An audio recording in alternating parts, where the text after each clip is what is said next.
Hello and welcome to another episode of Creating Cultures that Outperform. I'm Frank Wonder, the founder and CEO of People Productive, and I'm here with an amazing culture engineer, Terri Mays. Hope you've been following us lately. We've been doing a whole series on how to motivate people without money, and it's a series of 7 episodes. We're on number 3 today, respect.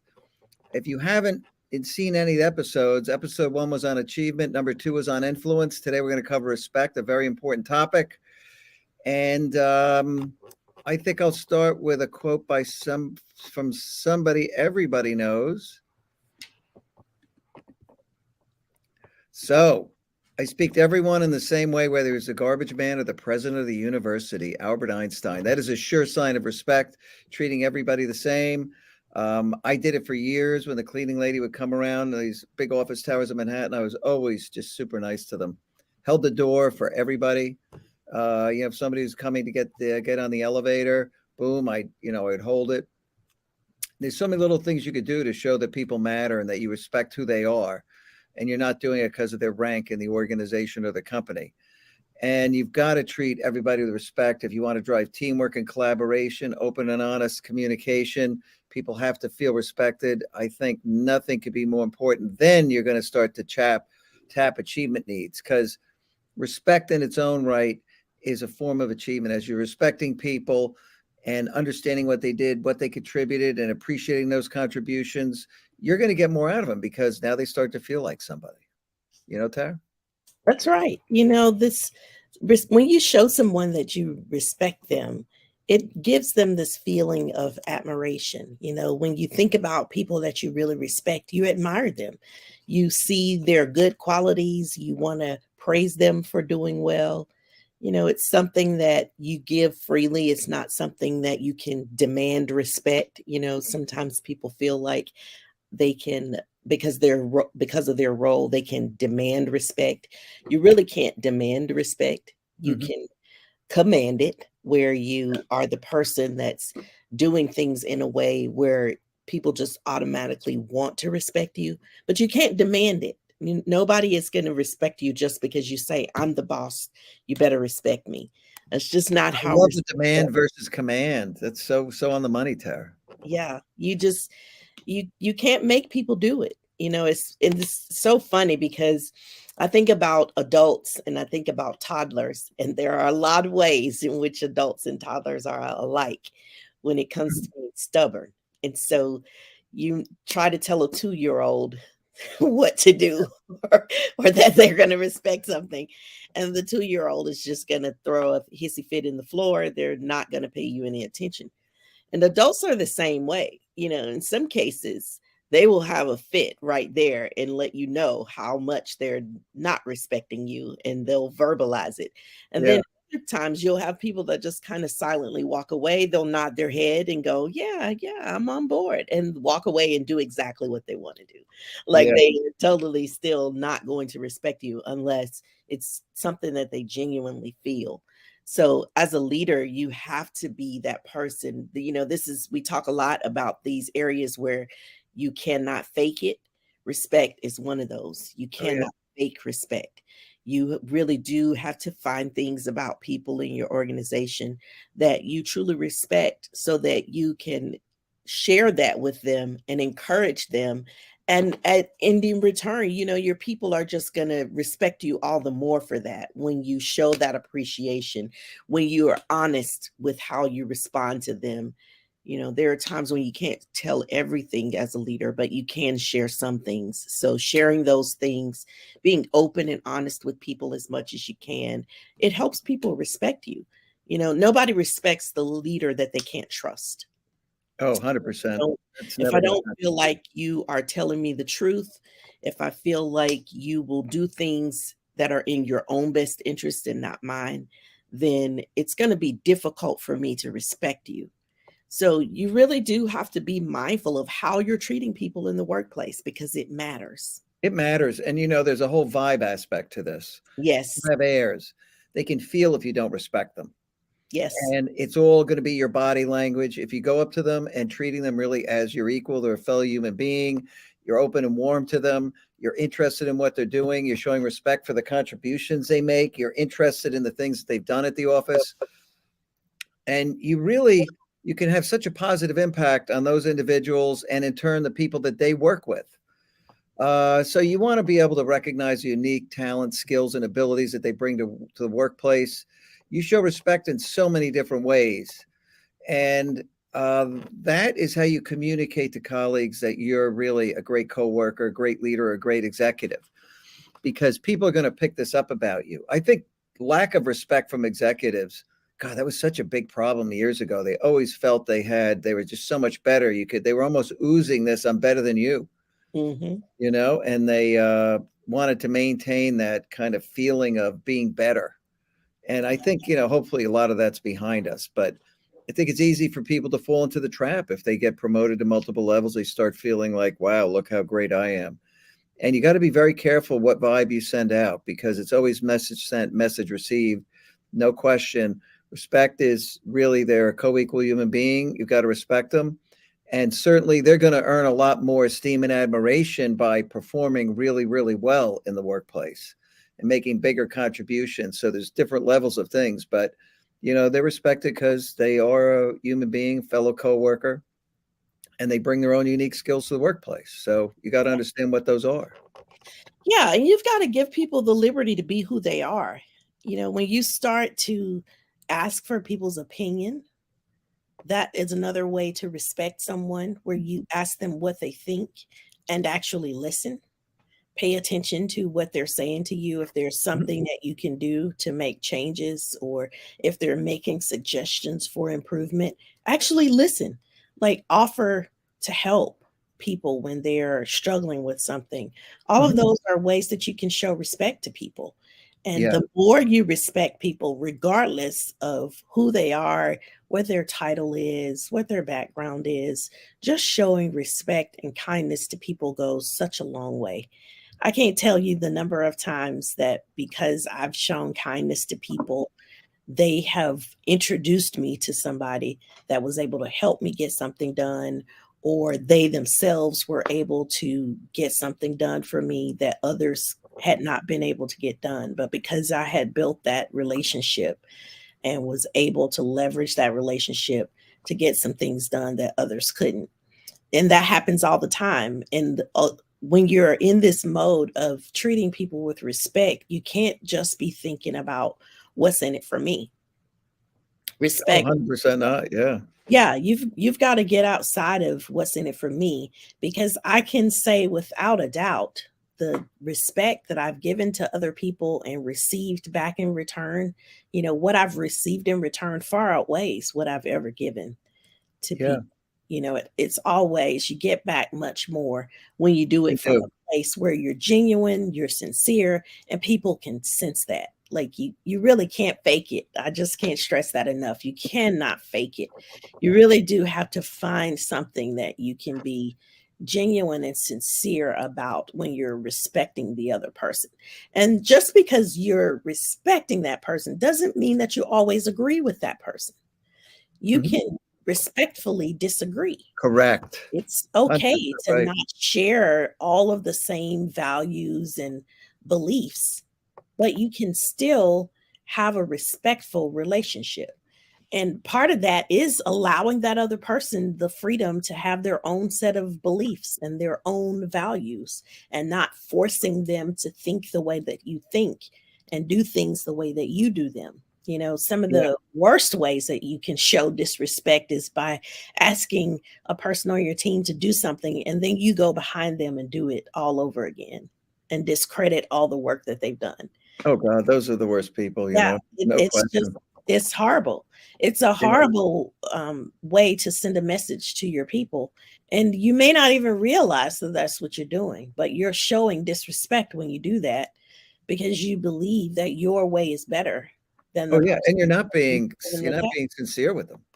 You're That's not right. really having a conversation and talking to them about the work, and maybe there is something about the work that wasn't good, but you're not having that honest conversation to get to the root of what it is. And all of these things tie together, the fact that I accept who you are, I'm tolerant of all the differences. It's about not being judgmental, uh, Right.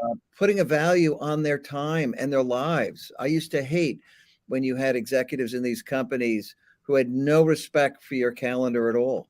And they just call up and just schedule meetings without any regard to your schedule and how long it might have taken to get something on it. Just like, no, we got to meet now. That's a sign of disrespect. Like your time doesn't Yeah. matter. I don't respect your calendar. It's not important to me. So I saw that so many times, people who didn't put a value on the time other people's personal lives and what they were going through and respecting the fact they had a life outside of the office. Gaining an understanding of their perspective as unique people and spending the time to do that, that's really respecting them for who they are. And when you don't respect people, it creates a sense of hostility. People feel a little bit ostracized, like I'm not really as welcome here as I could be. So you've got to actually really go out of your way to make people feel respected. Here's an interesting quote from Bill Bradley.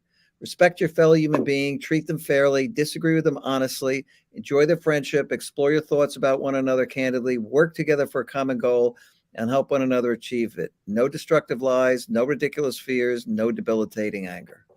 Mm. I mean, it's a good quote. And Good. he certainly was one of these people who did understand respect and was extremely well liked by a lot of players on the court and certainly in the Senate. And, he had quite a career.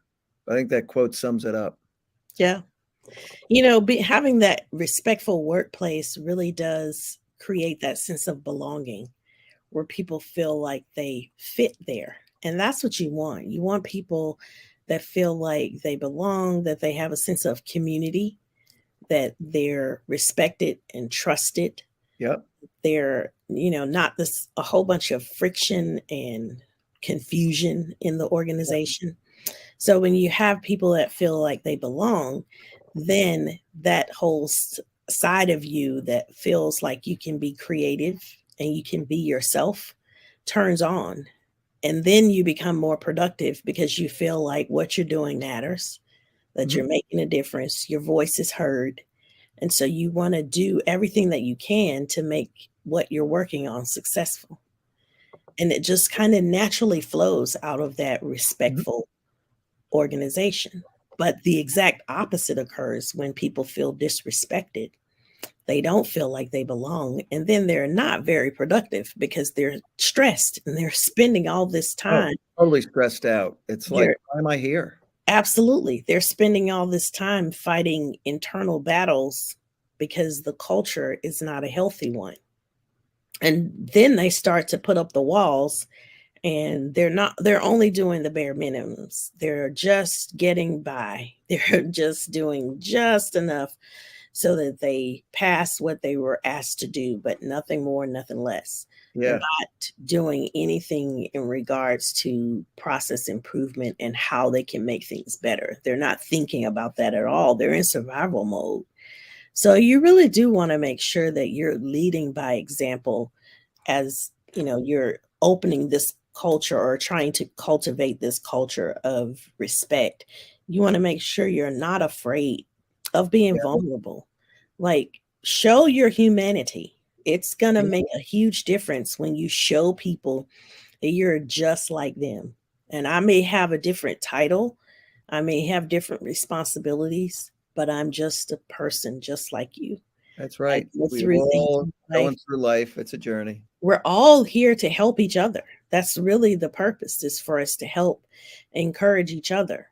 And Mhm. the more we do that, the more respectful the organization becomes, the more successful it becomes, because now we're working together and we're not in this, dog eat dog world where everybody's out for what's in it for me.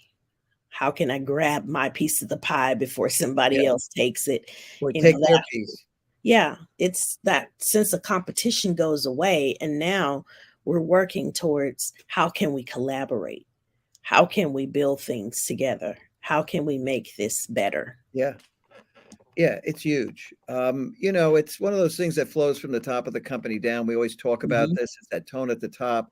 If the people at the top of the company value respect, talk about it, model that behavior, and lead by example, it is going to flow down through the company. So they really are the catalyst for the whole thing. And it's interesting. Terry was talking about how people really just feel a little disenfranchised, demotivated, and other things when they're not respected. So there was a study done in 2015 by Harvard Business Review, 19,000 people. 54% of the respondents said they did not feel that they regularly got respect from their leaders. And what did that mean?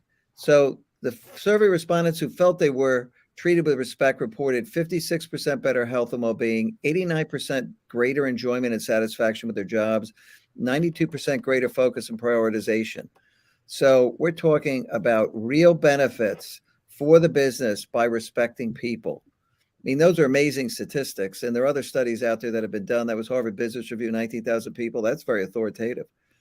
And Yeah. so, I do hope it's improved, but, hybrid world of work, people are spending less time connecting and really make people feel part of the fabric. So who knows? Be interesting if they did another one. I'm sure it's still a major concern, to be honest with you. Yeah. I think so. A lot of times you're in organizations where the focus is on the task and not the people. And so people get disrespected. You talked Yep. about this earlier, where that whole sense of work-life balance just goes to the toilet because of Yeah. deadlines and deliverables that need to get done. But I've seen it happen time and time again. When you focus on the people, even though you have a short deadline, you have things that need to get done, all of that is true. But when you focus on the people will focus on what matters and what's important, and they'll get it done. If you allow them the flexibility to be human first Yep. and employee second. So Get that out of their means way.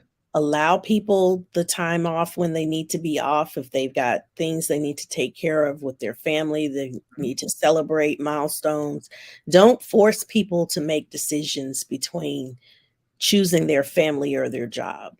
It's just a bad situation to put people in. You got And to you'll get respect the some whole person people, in their life. yeah, you'll get some people that'll choose the job, but they'll resent you every step of the way. And Hmm. they're not going to be happy employees. They're not going to be very productive, and they're probably going to be looking for another place to work. Yeah. But You can these are almost things guarantee that it, you right? can do for free. Like, it Yeah. doesn't cost you anything to focus on the people and not on the tasks, and really make sure that people have that flexibility. So they may not be able to be there in every moment, but as long as they're getting the work done, that's what really matters. So you have to focus in on what truly matters, what's most important, because in the big scheme of things, it doesn't really matter how they got it done or when they got it done. Did they do it during normal working Who hours, or did cares? God, that's so work stupid. later at night and get it done? Or, they got small kids and maybe they couldn't do it during working hours. They had to do it at night or at some strange hour, but they got it done. And that's the most important thing, is that the work got done. And the people are, I know the times that I have been given flexibility to do things on my own time and in my own way, it has just gone such a long way for me. And Loyalty. I It builds always huge go over and loyalty. It beyond. does. Yeah, you go over and beyond because you feel that sense of gratitude and appreciation, and you want to show it. You want it to Mhm. be high quality work. You want to make sure you're doing your very, very best. So it's so important. Those Yeah. little things that seem like they don't matter, seem like really little things, they really do matter. Oh, they matter. Listen, respect matters. All of these things are free. That's the beauty of this. We're talking about these human factors of leadership. And as you know, we're talking about how to motivate people without money. All of these different achievement needs really go a long way to making people feel much more passionate about the work they're doing, the workplace. It's going to open up a lot of human connections with their coworkers. It really matters. So I hope you tune in and listen to the whole series. Next week, we're going to be talking about impact. And after that, we're going to move on to recognition. So there's 7 different achievement needs. They all go to creating a very passionate workplace, getting people motivated, feeling much better about coming into the workplace. So please join us Wednesdays, 3 o'clock Eastern time. We're live on LinkedIn, and we hope to see you there. Take Yes. care. Bye for now.